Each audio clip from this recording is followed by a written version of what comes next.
can tell you, if somebody in the 1970s, some of y'all are old enough to have been around the 1970s, and if somebody in the 1970s had heard me or someone like me speak and had just invested pennies or a few dollars on your behalf since the 1970s, you would have in a ridiculous amount of money. Most of you in here that work would be able to quit your jobs.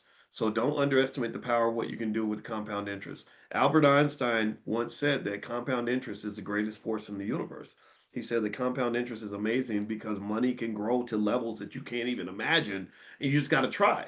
But if you can't see it, if you don't believe it, if you don't think it's for you, or you don't think you can do it, then you're not going to try. So my job as a financial scientist is to use whatever little trust you have in me, or maybe you have a lot of trust in me. I don't take that for granted, and to tell you it's gonna be all right. Just do it. Just get started. Stop being scared.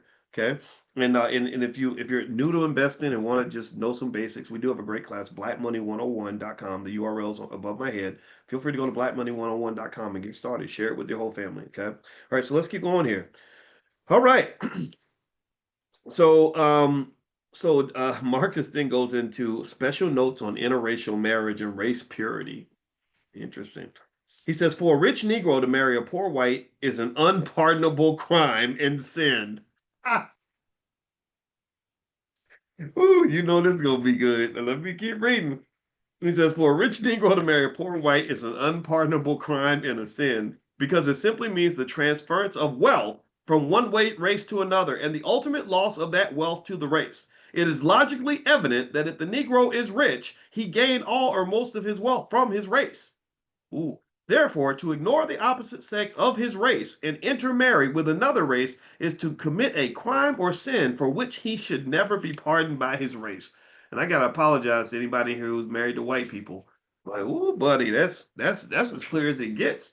I mean, I personally had that rule. I told you years before I even thought about getting married. I told you, I said, I don't know if I'm gonna get married, but if I get married, it's gonna be a black woman. I'm not gonna slip and fall and land in a white woman's vagina. That's not going to happen to me. I'm very going to be very intentional about who I choose. And if I choose someone to marry, and I didn't know if I was going to get married, to be honest with you, I got in my 40s. It's like I don't know, maybe I don't know if that's for me or not.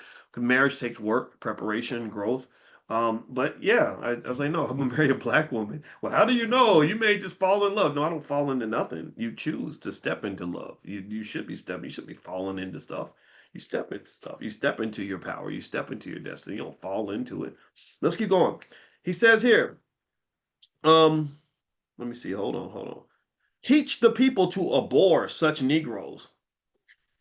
Heavy, right?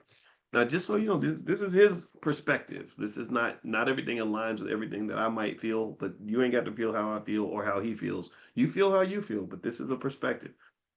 Especially when you see some of these prominent men being taken down in these crazy relationships. The coach at Michigan, the head coach at Michigan State, who lost his $80 million contract because of what he was kind of messing around with. Shannon Sharp, who lost about 50 million. Like there's real financial consequences to some of this stuff. He says have nothing to do with them so long as they continue in that relationship. Oof. This must be done diplomatically, not to the hearing of the white race. For safety, let the advice take the form of whisper campaigns. Don't say it from the platform. Damn. See, now I'm up here streaming to YouTube. I'm gonna get in trouble for saying all this. You know what? I think when I read Marcus Garvey's books, we're gonna have to do this on a private Zoom.